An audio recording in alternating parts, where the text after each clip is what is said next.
एक और क्वेश्चन पर हम लोग विचार कर लें। बोर्ड पर एक क्वेश्चन लिखा गया है। ये क्वेश्चन है, हम पढ़ करके आपको सुनाते हैं। ये क्वेश्चन, द वेलोसिटी v लिखा हुआ है, अब ब्रैकेट में है इन सेंटीमीटर पर सेकेंड। द वेलोसिटी v, और ये जो ब्रैकेट है, ब्रैकेट में यूनिट लिखा हुआ है सीजीएस सिस्टम में सेंटीमीटर पर सेकेंड, राइट। अब पार्टिकल का, ठीक है, is given by the equation v equal to AT plus b upon t plus c, right. Find the dimensions of A, B and C।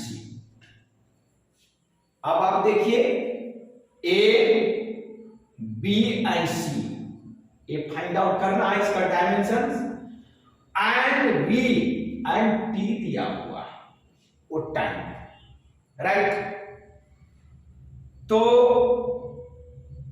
हमें डायमेंशंस फाइंड आउट करना है। We have to find the dimensions of A, B and C। इससे previous जो हमने video डाला है उसी के आधार पर इसको सॉल्व करना है, बनाना है। देखिए कैसे बनाते हैं। निश्चित तौर पर V का जो डायमेंशन होगा वह AT के डायमेंशन के बराबर होगा। सॉल्यूशन, ध्यान दीजिएगा यहीं पर।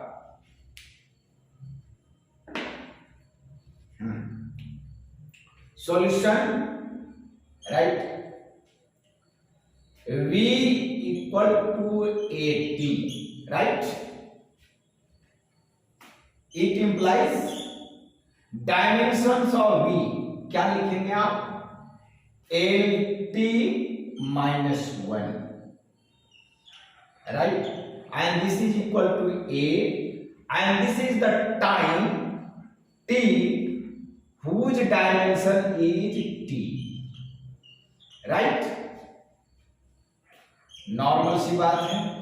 A इक्वल टू क्या हो जाएगा, लीनियर इक्वेशन, वन वेरिएबल जो सॉल्व करते हैं उसी तरीके से हम इसको सॉल्व कर लेंगे। तो क्या होगा, LT minus 1 upon T, right. Clear? Any problem? And therefore A, dimension of A equal to क्या निकल जाएगा,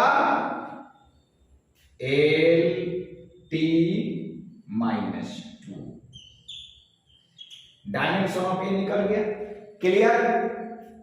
अब आपको dimension of B find out करना है। क्या फाइंड आउट करना है, B, ये B निकालना है। ऑब्वियसली पहले आप C का डायमेंशन निकाल लीजिए,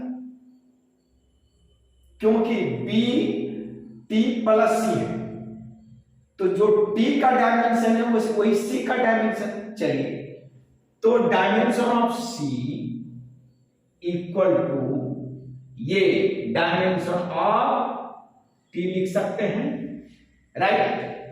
clear? And therefore C equal to time का डायमेंशन क्या होगा, T। क्यों भाई, ये दोनों लाइक टर्म है तब तो प्लस हुआ होगा, T प्लस C प्लस हुआ तो दोनों बराबर होगा, इक्वल होगा, तभी तो ये हमने दोनों को इक्वेट किए हैं, राइट। अब आपके पास है डायमेंशन ऑफ B, ऑब्वियसली इसके बराबर ये लिख दीजिए आप, तो वेलोसिटी इक्वल टू आप क्या लिखेंगे, B plus T plus C, right. तो T का डायमेंशन अब प्लस C का dimension of T plus dimension of C, x plus x, आप 2x लिखेंगे, रहेगा तो x ही है। क्या आपसे पूछा जाए x प्लस एक्स क्या रहेगा? 2x रहेगा।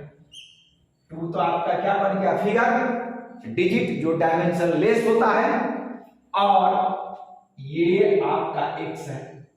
तो इसका मतलब ये हुआ कि आपका v का जो डायमेंशन है ये इक्वल b अपॉन t लिख दीजिए, राइट।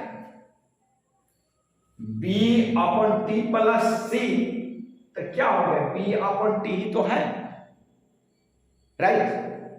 आप 2t भी लिख सकते हैं, आप चाहे तो ब्रैकेट में लिख देता हूं इक्वल टू करके b अपॉन 2t, ये भी लिख सकते हैं। फिर भी तो डायमेंशन में डिजिट को तो लेना नहीं है, वो तो डायमेंशन लेस होता है, तो हम b अपॉन t ही लिख दिए। अब इसे आप क्रॉस मल्टीप्लीकेशन कीजिए तो क्या मिलेगा? b इक्वल टू bt, ये आ गया। अब आप v का डायमेंशन रख दीजिए, क्या है v का डायमेंशन? lt माइनस 1, तो lt minus 1, right. This is the dimension of v, velocity, and dimension of time t. Base same है, पावर सम हो जाएगा, तो क्या बन जाएगा आपका? एल टी पर पावर माइनस 1 प्लस 1, क्या बन जाएगा आपका? ये बन गया, कैंसिल हो गया, एल टी पर पावर 0 और 0 पर power 1, and therefore dimension of b, therefore dimensions of b equal to l, ये आंसर, राइट। एक आंसर आपका ये हुआ l।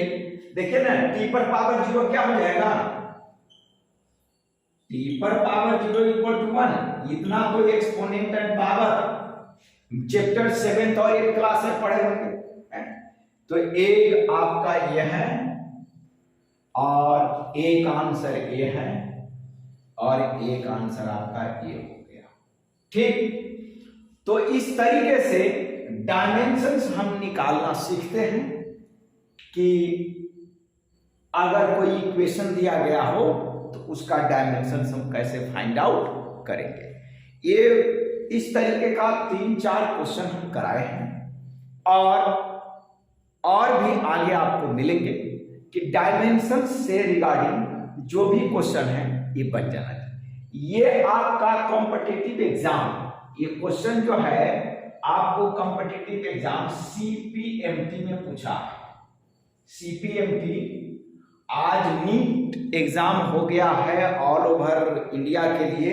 जो भी ये स्टेट गवर्नमेंट का जो मेडिकल एग्जाम होता था वो और सीबीएसई का जो सेंट्रल गवर्नमेंट का लिए जो एग्जाम कंडक्ट करती थी सीबीएसई, वो दोनों को कंबाइन करके अब उसे उसका नाम रख दिया है नीट। क्या रख दिया है? नीट रख दिया है। लेकिन पहले आपको स्टेट, हर स्टेट अपना एग्जाम कंडक्ट करती थी। तो सीपीएमटी ये था यूपी बोर्ड, यूपी का मेडिकल एग्जाम था, तो ये सीपीएमटी में पूछा गया क्वेश्चन है, ठीक। तो इस तरीके से हमने डायमेंशंस निकाला सीखा और जितने भी डायमेंशंस के रिगार्डिंग आपको पिक्चर है, वीडियोज हैं, वो सब आप देखिए। डायमेंशन से रिलेटेड जो भी क्वेश्चन है उसको आप बना लीजिए।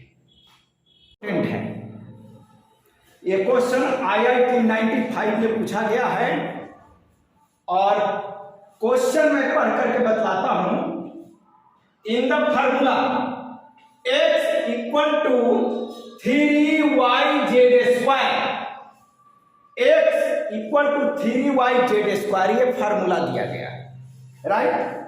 और इस फार्मूला में x and z have the dimensions of capacitance, and magnetic inductance. अब आपको लगेगा कि भाई कैपेसिटेंस क्या है और मैग्नेटिक इंडक्टेंस क्या है। आप इस बात को जानिए कि डायमेंशंस जो आप पढ़ने जा रहे हैं ये इनफाइनाइट है। जब तक फिजिक्स है, जितनी बड़ी फिजिक्स है उतना बड़ा डायमेंशंस आपको पढ़ना पड़ेगा। तो ये क्लास 12 में जब आप जाएंगे, when you will go in class 12, then you will find आपको ये टर्म मिलेगा कैपेसिटेंस एंड मैग्नेटिक इंडक्टेंस। फिलहाल ये क्वेश्चन आईआईटी में पूछा गया है, एम्स में पूछा गया है, इसलिए इसकी चर्चा हम आपको कर देते हैं। अब वो कह रहा है डायमेंशंस ऑफ वाई, भाई एक्स और जेड का डायमेंशन दिया हुआ है, dimensions of x and Z दिया हुआ है, एक कैपेसिटेंस और दूसरा मैग्नेटिक इंडक्टेंस का, राइट। और आपको वाई का डायमेंशन फाइंड आउट करना है, लेकिन सिस्टम का नाम भी बताया है MKSA सिस्टम्स। ऑप्शंस दिया हुआ है A, B, C and D। There are 4 options, इसमें से आपको सिलेक्ट करना है। चलिए सबसे पहले x का डायमेंशन हम निकालते हैं। Solution, right, dimension of x, this is equal to capacitance C।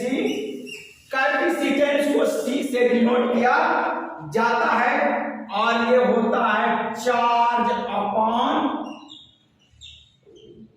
Voltage. याद रखना है ये आपका वोल्टेज है भी, not velocity. This will represent what, voltage and Q represent charge. अब आइए इसको आप सॉल्व कीजिए। आप Q के बदले लिख सकते हैं क्या, Q IT अपॉन वोल्ट के बदले लिख सकते हैं, एक मिनट जरा सा, एक ही बार में मैं सॉल्व कर देता हूं। हालांकि ऐसे भी सॉल्व किया जा सकता है, लेकिन अभी दिमाग में बात आई कि चलो ऐसे सॉल्व करते हैं। x इक्वल टू क्या लिखेंगे, C, this is equal to Q upon, और ये होता है voltage work upon charge. 10th class में पढ़ा होगा आपने, है? ये Q ऊपर जाएगा, क्या बन जाएगा आपको, Q स्क्वायर अपॉन W। अब Q स्क्वायर अपॉन W ये मिल गया, राइट। अब Q आपने पढ़ा होगा, अरे भाई धीरे से है ना, पहले सब्जी काट लो, पानी कहाँ आ रहा है, लाइट आ गई है, नहीं लाइट नहीं अभी आई, कहाँ चल रहा है, धीरे धीरे भाई बर्तन पटको यार। हाँ थोड़ा सा डिस्टरबेंस भी है। हाँ ये आपका Q स्क्वायर अपन W है, राइट। अब आपने 10th क्लास में पढ़ा होगा I equal to Q upon T, current equal to charge upon time, तो Q इक्वल टू क्या हो जाएगा IT, राइट। बस I के लिए A लिखिएगा, I के लिए हम A लिखे और टाइम के लिए T लिखे, और ये स्क्वायर है तो A square T square upon work का डायमेंशन ये होगा ML स्क्वायर T-2। बात समझ रहे हैं? बस आपका अब कैपेसिटेंस का डायमेंशन निकालने में कोई प्रॉब्लम नहीं होगा। क्या होगा कैपेसिटेंस का डायमेंशन? तो लिखिए C, dimension of C capacitance equal to क्या हो जाएगा? A raise to the power -1 और A raise to the power -2, ये 2 ऊपर चला जाएगा, और A raise to the power 2 and B raise to the power 4। गहराई से विचार कीजिएगा, एक्सपोनेंट पावर का सवाल है। अब आइए, x का डायमेंशन निकल गया, अब डायमेंशन मुझे z का dimension. This is magnetic inductance, और मैग्नेटिक इंडक्टेंस को B से डिनोट किया जाता है। आप 12th क्लास में जाएंगे तो पढ़ेंगे ये चीज, राइट। और ये मैग्नेटिक इंडक्टेंस होता है फोर्स अपॉन क्या? IL, करेंट और लेंथ। इसका बहुत बड़ा डेरिवेशन है, लेकिन यहां पर मैं नहीं बताऊंगा, अभी सिर्फ क्वेश्चन बता रहा हूं। 12th क्लास में जाएंगे तो ये सारे डेरिवेशन आपको देखने को मिले, राइट। तो आप फोर्स का डायमेंशन रखिए m(L)T-2, this is the dimension of force, and current का डायमेंशन यहां से IT है, तो I के बदले हम एम्पियर लिखेंगे A divided by A, right, IT, T, right, और L के बदले L, राइट। T क्यों आएगा भाई इसमें? भाई I इक्वल टू Q/T है,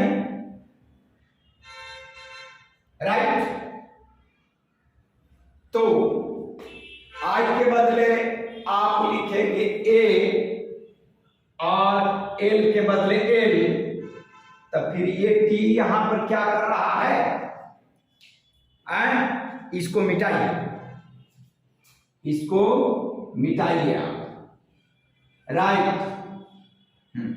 अब आपका हो गया क्या? एयर हो गया, राइट। अब this is the dimension of Z, क्या बनेगा? m⁻⁻1, राइट, और L ये है, और L⁻², और A⁻⁻, फिर गड़बड़, L कैंसिल हो जाएगा ना, ध्यान रखिए यहीं पर, ये L तो कैंसिल, तो बच जाएगा आपका m⁻⁻1, A ऊपर चला जाएगा A⁻⁻1 and T⁻⁻²। This is the dimension of Z. This is the dimension of Z. अब आपको फार्मूला यूज करना है, तो फार्मूला क्या है? x equal to 3yz², right. तो y इक्वल टू क्या हो जाएगा?